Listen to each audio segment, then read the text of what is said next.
The 2025 FDI Confidence Index was conducted in January before the current tariff wars threatening global trade and supply chains. The index is a survey of global business executives which looks into broader investment sentiment and examines companies' FDI intentions as well as the operating environment. It shows that investors continue to be more interested in the efficiency of the legal and regulatory processes and domestic economic performance when they choose where and how to invest.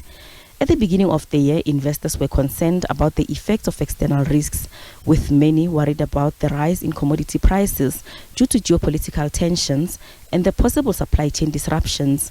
Amongst 25 emerging markets, China takes the lead, followed by the United Arab Emirates. South Africa has jumped from 11th to 7th place.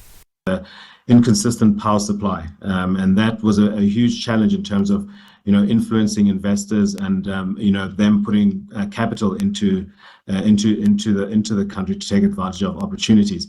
That has somewhat subsided in the last year and a half, thanks to all the work of the ladies and gentlemen at Eskom, who did a phenomenal job in terms of improving our supply reliability. Let me say, we had interruptions almost on a daily basis not so long ago, and with their efforts we were able to get to over 300 days of uninterrupted power supply, which made a huge impact in terms of people's confidence in our ability to resolve such complex issues. This was obviously supported with then the utility being able to carry out the necessary maintenance on their fleet to sustain that level of performance.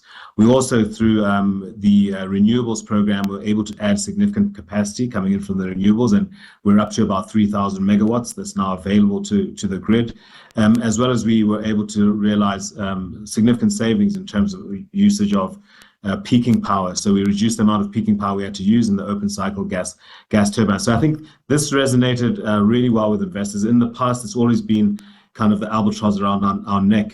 Sibia believes not all is lost as a result of the tariffs from the United States, as some of the minerals South Africa produces are still exempted from the tariffs. We've also been rapidly addressing all the logistics concerns, because it's one thing to mine the ore, but you need to get it to the ports and to get it to the export markets that are looking for that. So with the changes we're seeing in Transnet and unbundling and bringing in private sector participation on some of the most critical lines, that also is a signal that we want to take advantage of these resources that we have in the country. I will add one additional note, and this is something that is a recent development on the back of all the tariffs that have gone out.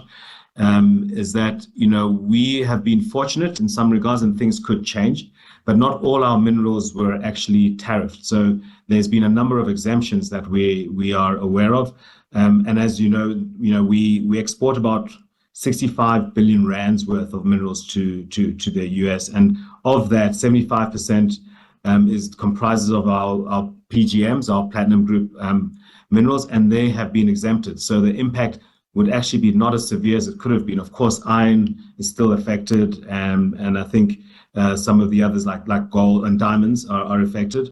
The survey shows that globally, when including developed markets, the United States tops the list of preferred investment destinations, followed by Canada and the United Kingdom, due to perceived safety and stability. Gloria Sefako Musi, SABC News, Johannesburg.